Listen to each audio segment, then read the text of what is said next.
¿Vieron lo que leí de Robert Graves? Hablaba una del especie lenguaje mágico y después contrapuso ese a algo racional. En ese sentido me parece que es más que nada lo que él contraponía, ¿no es cierto? Claro, fui yo la persona que preguntó sobre la oposición de la coherencia con la racionalidad porque quería que me quedaran claros los dos conceptos. En realidad. Ahí está. Después, lo que es la mitología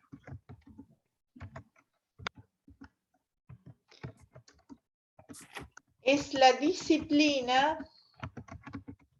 que estudia justamente el conjunto de narraciones míticas.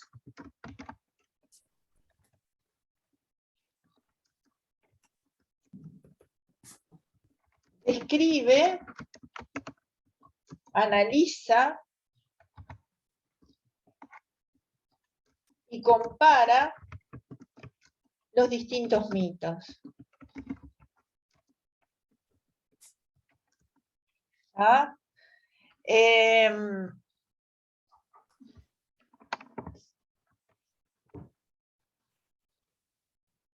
Acá me faltó la O, mitología. Lo que les decía, las figuras más importantes son Dumézil y Levi Strauss, que son justamente los que se han dedicado a las dos grandes figuras que se han dedicado a la mitología comparada.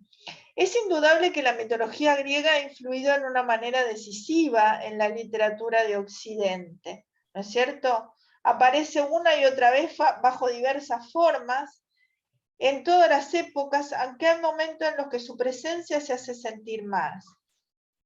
Por ejemplo, en el Renacimiento, en el modernismo.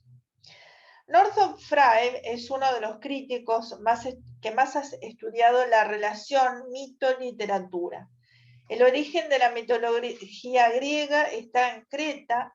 La caída de Troya es la fecha que sirve para fijar la cronología de los mitos griegos. Sus fuentes principales son Homero, con la Ilíada y la Odisea, Hesíodo, con la Teogonía, los Trabajos y los Días, los grandes trágicos griegos, Apolonio de Rodas, etc. Entonces, vamos a anotar esto que me parece importante.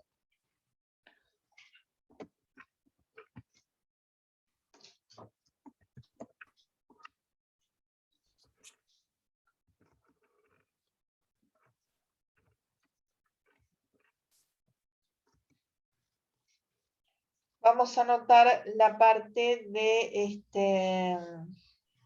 es uno de los críticos que más ha estudiado la relación mito-literatura.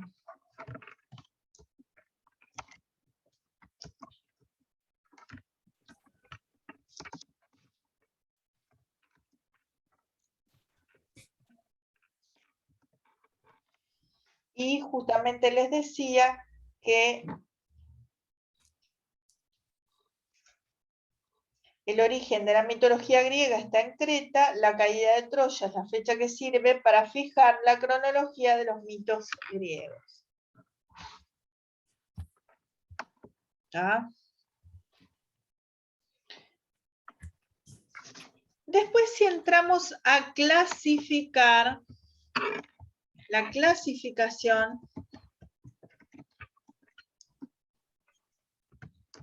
de los mitos, tenemos los mitos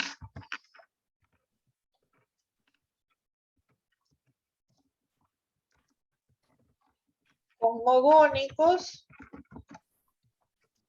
son los que intentan explicar la creación del mundo.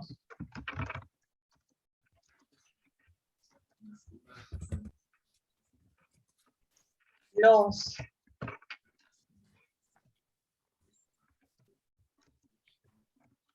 teogónicos, los que se refieren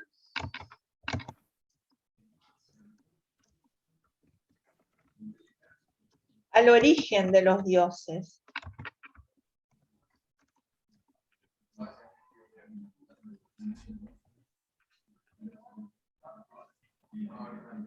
Los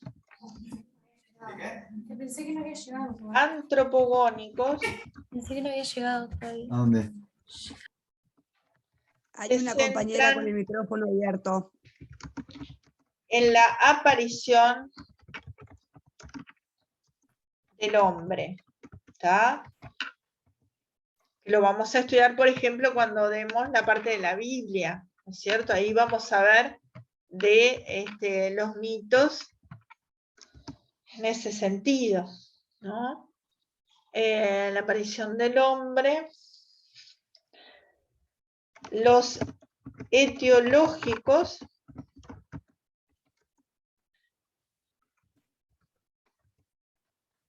explican situaciones religiosas o sociales.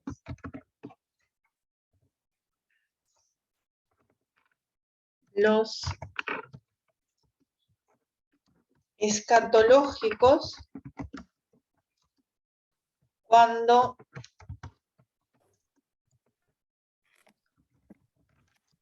se detienen en la vida de ultratumba o en el fin del mundo. Los mitos morales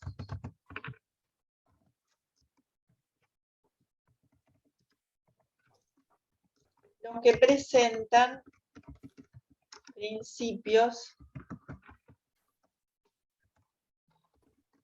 del bien, por ejemplo, los ángeles,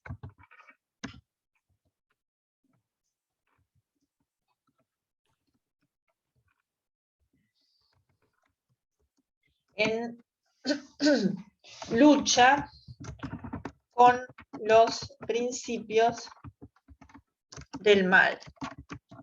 Por ejemplo, entonces, los demonios.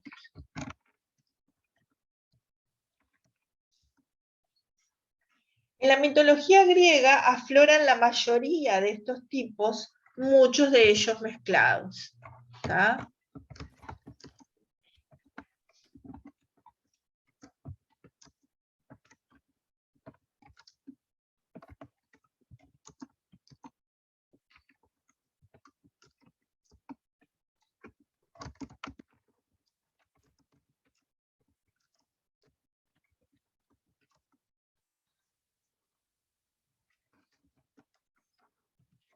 Mezclados.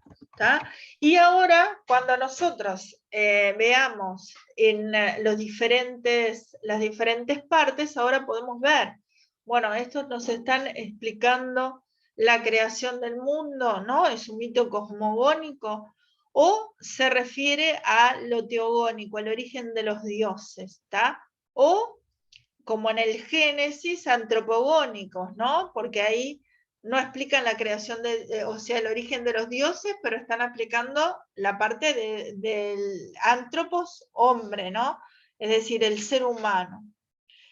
¿Tá? Después, los etiológicos son los que explican situaciones sociales. Los escatológicos, cuando se detienen en la vida de ultratumba o del fin del mundo. Los morales, los que presentan principios del bien y del mal. ¿Tá?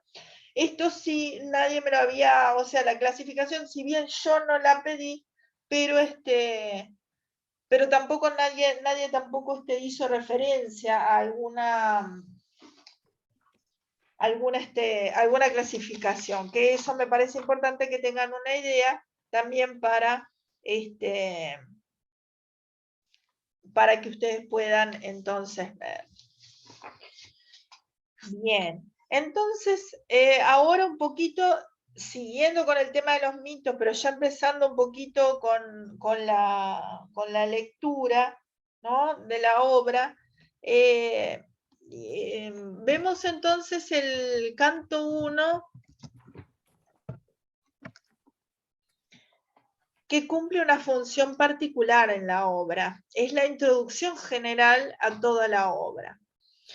Algunos críticos que buscaban discrepancia los corregiría al decir esto, o sea que sería una introducción, ¿no? Porque habla solo de la cólera de Aquiles.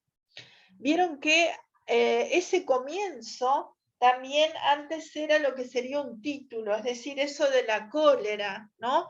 Que allí también discutían un poquito, o me pareció como que en el foro, una o dos personas hablaban de eso de la cólera. ¿Qué viene a ser la cólera?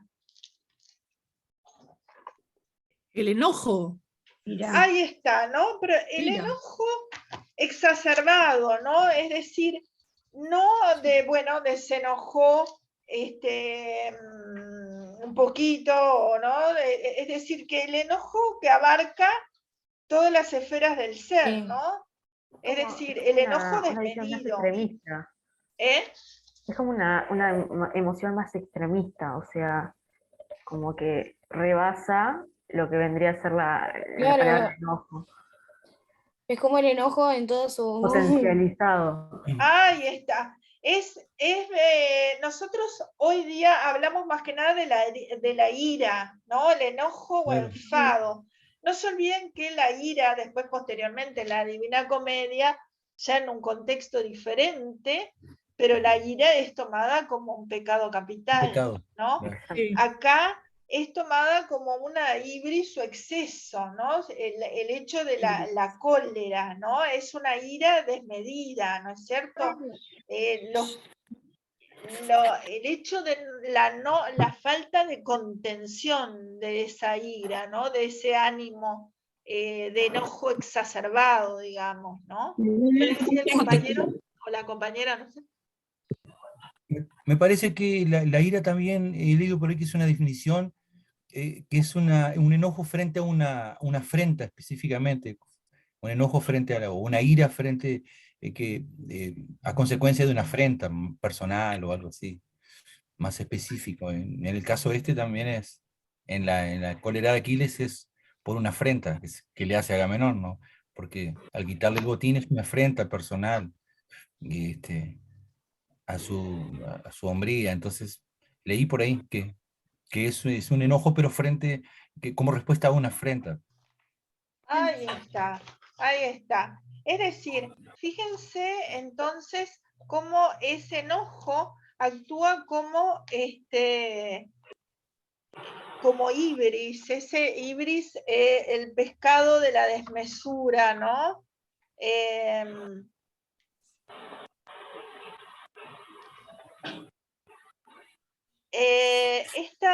esta primera parte, entonces, no se olviden entonces que figura este canto 1 es entonces una introducción general.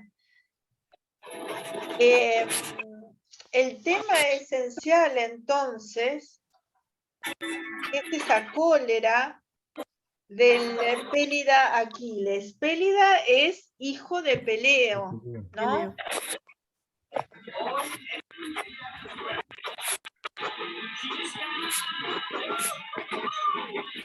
Encima es tu micrófono el que está sonando.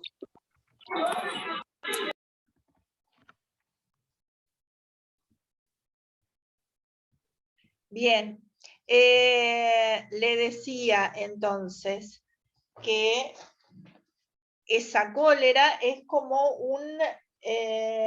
un comienzo que justamente,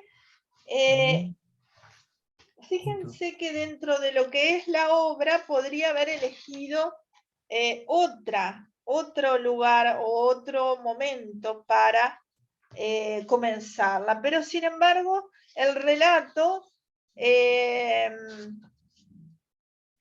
parte de ese momento, ¿no?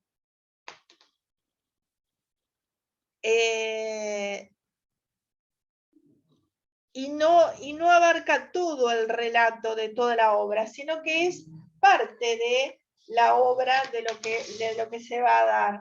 Estaba buscando para leerle justamente este comienzo, que hay un autor que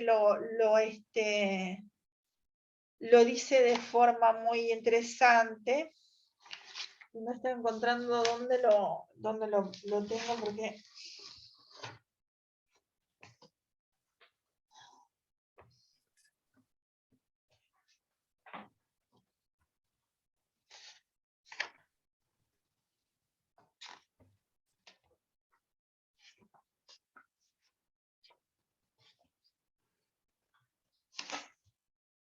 Fíjense que la Ilíada comienza con una invocación del poeta a la musa, es decir, a la diosa del recuerdo poético, como muchos lo pusieron por allí, ¿no? Y de la inspiración, ¿no? El hecho de que él empiece con canta, oh diosa, ¿tá?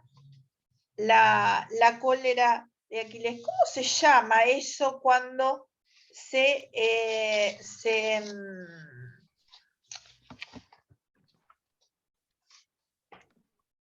trae a... Una invocación. Vocación religiosa. Muy Una bien, invocación. muy bien. Canta, oh diosa. Fíjense que ahí tenemos lo que es la invocación. ¿Y qué es invocación? Es un pedido de ayuda, le pide ayuda para que... ¿Un ruego? Un ruego, claro. Una apelación. E invocar es justamente traer a la presencia, es decir, cuando se invoca, se está trayendo a la presencia, pasa también en muchos salmos, ¿no? Oh Dios, es decir, al nombrar algo, se trae al presente, ¿no? En ese caso del relato, a lo que se está llamando, es decir, al vocativo. Y tiene una estructura fija. Invocar, entonces, invocar es traer a la presencia. Llamar. ¿Tá? A un dios en general. No se olviden que los dioses van con mayúscula, los nombres, ¿no? Pero si son dioses del mundo politeísta, la palabra Dios va con minúscula.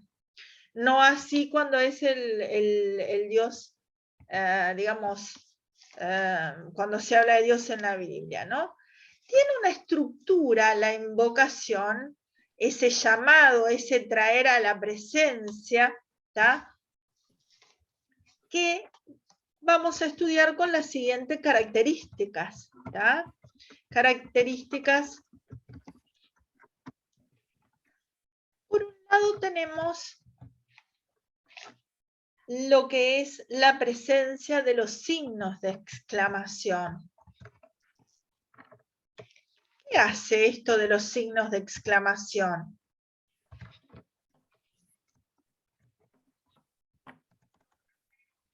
Acentúa el pedido. Ahí está, ¿no?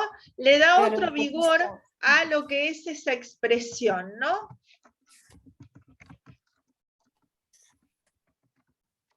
Enfatiza.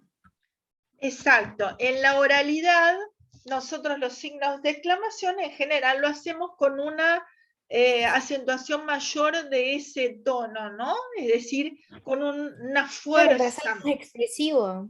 Ahí está. Justamente es un recurso que le da mayor expresividad a lo que dice. Otro aspecto es el O. ¿Qué es eso? O, diosa. ¿Qué es ese O? Como Una admiración, oh diosa. Una interjección. Es una como una interjección. ¿Qué es la interjección? Y son expresiones, así que quedan gramaticalmente fuera. ¿En qué sentido? ¿Fuera de qué? Fuera de la oración, digo. Porque es, o sea, no. Es solamente una expresión que puede denotar susto o admiración o algo así, pero Ahí no. está. La nada más. interjección. No tiene ninguna relación con la oración en sí, la palabra, Exacto. pero Ahí está. La interjección es un tipo de palabra que no tiene un significado fijo. ¿Qué quiere decir esto? Que si nosotros decimos mesa, silla, lo que sea, nosotros si decimos mesa pensamos en algo para poner objetos. Si decimos silla pensamos en algo para justamente sentarnos. Pero sin embargo con la interjección no tenemos un significado fijo. ¿De qué depende? Y de la Del manera, resto del que lo ámbito en que lo acompañan. estés diciendo, por ejemplo. Ahí está, del Es como el contexto. ta en El los contexto. uruguayos. ¿Cómo?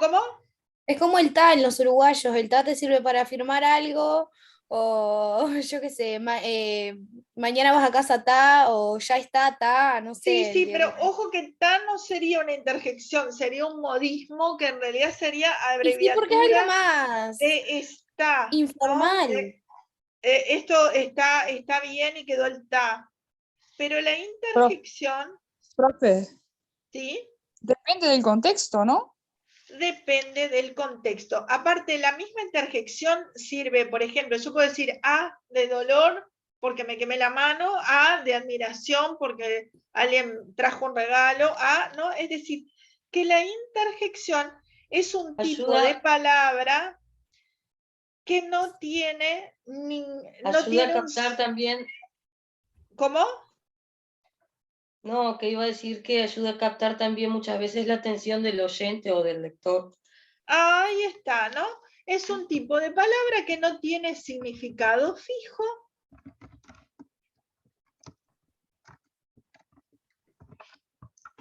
Puede también, profe, transmitir un sentimiento. Exacto. Sí, ¿Tá? eso sí, porque ahí sería como, oh diosa, y si dijera, oh diosa, sí, nada Es más una va a contar. voz, Está bueno. es una voz, espera que ahora enseguida vamos a la función mismo dentro de acá, ¿no? Porque primero lo estamos viendo en general. Es una voz entonces que expresa alguna impresión súbita, esto es de la RAE, o un sentimiento profundo, como asombro, sorpresa, etcétera, ¿no? Es decir, en este caso, ¿cuál sería la idea? ¿Por qué dice odiosa? Yo creo que más algo como un ruego. Dice, oh diosa, como apiada de mí, escúchame, como Ahí suplicante. está. Jugándole. Acá está unido a un ruego, ¿está? Es decir, está unida a una intención pedido. de traerla a la presencia para Como un qué. llamado de atención. Llamado, Con pedido. ahí está, ¿no? Es decir, y entonces después la tercera característica es el vocativo. ¿Tá? El vocativo es lo que se invoca. Lo que se invoca o al dios o persona, ¿no? O personaje, mejor dicho. Bien, en este caso, fíjense que ¿quién es esa diosa? La diosa de que por ahí la pusieron. De la memoria. La memoria, Ahí sí. está, del recuerdo poético y de la inspiración. ¿Tá? Es decir, ¿por qué está pidiendo entonces como una ayuda o traída a la presencia de esa diosa? ¿Qué les parece? Porque Para es la recordar musa de algo. es la musa de la inspiración, el que lo va a inspirar y lo va a guiar en... Ahí está. Aparte- Es fácil realizar una obra y comenzarla de una forma coherente, de una forma que se entienda, ¿sí? Como que la Edo también en cierta forma está prestando su voz a la divinidad para que las diosas hagan posible ese canto. En realidad es como que ella cobra vida dentro de él y que es ella la que está relatando, no él. Claro, en realidad es claro, ¿en qué lo ves ahí? La que va a Porque le cantar está es ella. despidiendo a ella. Ah, el sentido en ese canta, ¿no? Es lo que a vos te resulta en ese sentido. Claro. Canta tú. Claro, es como un verbo Es una imperativo. invocación, claro, como una invitación para que ella cante, o sea, narre todos los sucesos que pasaron, como es la diosa de la memoria y de la... Creo que está relacionada también con la sabiduría, o estoy equivocada. Inspiración. La Inspiración. parte de la memoria, el recuerdo poético, ¿sí? Profe, yo leí que también la poesía no se creía que era una cualidad propia del poeta, por eso se la invocaba, porque era como que se No prestaba sabes al si- servicio de ella. Claro, Claro. ahí está, a eso iba. Ahí está.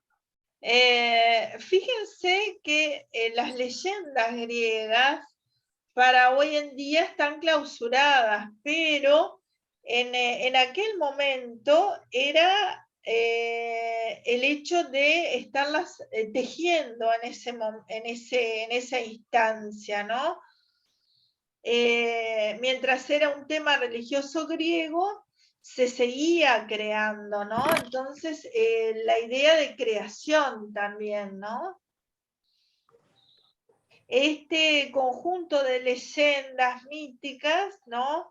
Tiene que tener una coherencia, un sentido también de acordarse de la memoria, ¿no es cierto? Poder seguir el hilo del relato. Exacto, exacto. Y darle la coherencia que se habló cuando se hizo mención a... cuando se estaba hablando hoy, que nos quedaba la duda, de esa coherencia justamente era de lo que hablaba cuando definía el concepto. Ahí está. Y fíjense que el lugar de donde sacan el discurso poético justamente eran los mitos. Es decir, los mitos son como la base, el fundamento, la mina de donde se saca el discurso poético. ¿Está?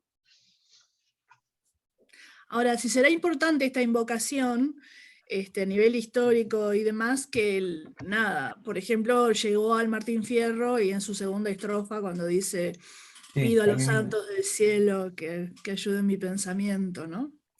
Les pido en este momento que voy a cantar mi historia o contar mi historia. Me Cantar mi refresca historia, me refresca la memoria y aclare mi y aclare mi entendimiento. entendimiento. ¿No? O sea, esta fórmula, pues, permaneció. Otra cosa, y perdón, pero no puedo evitar reírme. Muy buena, digamos, analogía, sí. Sí, no, es que es exprofeso, por supuesto, ¿no? Y otra cosa que me acordé mucho ahora, y perdón, pero hay unos materiales muy viejos, de los 60 por ahí, del maestro Firpo, El humor en la escuela, y entonces hay algunas redacciones de los niños en la escuela, los disparates que ponían, y entonces obviamente el canta odiosa era un tópico maravilloso, y cada vez que yo leo el comienzo de la Ilíada no puedo evitar acordarme de canta odiosa. Y no puedo y termino riéndome más allá de la seriedad del asunto. Pero bueno, nada, cosas. Ahí está, bien, bien. Es decir,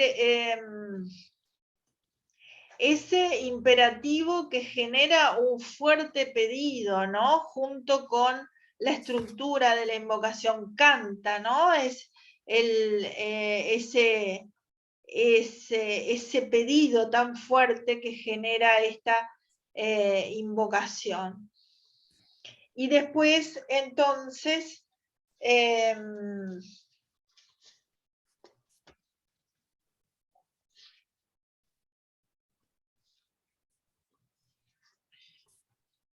hacemos referencia entonces a esa pelea de ellos, de la cual ya ustedes ya pusieron y están, ¿no? Es decir, la relación a que causó infinitos males, ¿no? a los aqueos y precipitó al Hades muchas almas valerosas de héroes. Es decir, cómo empieza en algo malo y relatando esa diversidad, ¿no? Esa divergencia entre los dos, a quienes hizo presa de perros y pasto de aves. Fíjense cómo desde el comienzo está Zeus, como que se cumplía la voluntad de Zeus, ¿tá? Es decir, del dios de los dioses, el dios que lanza rayos y relámpagos, desde que se separaron disputando el Átrida, rey de los hombres, y el divino Aquileo, ¿no? Es decir, allí nombra el Átrida es Agamenón y justamente el divino Aquileo. Ojo que ese nombre de lo divino, divino pero en relación a lo humano, no es que lo asocia a Algo los celestial. dioses, Que no con algo celestial, por ejemplo. Exacto. Nosotros tenemos el uso de los epítetos, ¿tá? Que es una palabra o conjunto de palabra o expresión apositiva, que quiere decir, apositiva quiere decir agregada al nombre para... Como la de Bella Cabellera y todo eso. Ahí está, para destacarlo, ¿no? Tenemos patronímicos, por ejemplo, cuando dicen Atrida, ¿no? Alguno que hace referencia a características particulares, ¿no? El epíteto es fijo, ¿tá? Es decir, presentan de cierta manera las características de un héroe o de un dios, ¿tá? Y van a ver que se repiten, ¿no es cierto? Es decir, que se van a justamente a verlos y van a ver que siempre es Aquiles justamente también. Aquiles, el de pies ligeros. Exacto, y divino, y después posteriormente van a ver que varias veces también dice el de los pies ligeros, ¿no? Después... De la blonda cabellera aparece también. Ahí está, la aurora de rosáceos dedos, ¿está? Subraya una cualidad siempre. Genera, ahí está, una característica, una cualidad que lo va a distinguir, ¿tá? Por ejemplo, la aurora, ¿por qué? Porque vieron que cuando amanece quedan como dedos entonces la aurora de rosáceos dedos, ¿no? Es decir, que los epítetos entonces, como entonces palabra o conjuntos de palabra para distinguir determinada característica y de cierta manera destacar a el héroe o dios al cual se le pone, o en el caso de la aurora, ¿no? La característica. Bien, gente, están quedando 3 minutos, dejaríamos por acá. Yo después mañana voy a pasar esas clases y en principio entonces volveríamos el 19 o vamos viendo, voy a stop acá.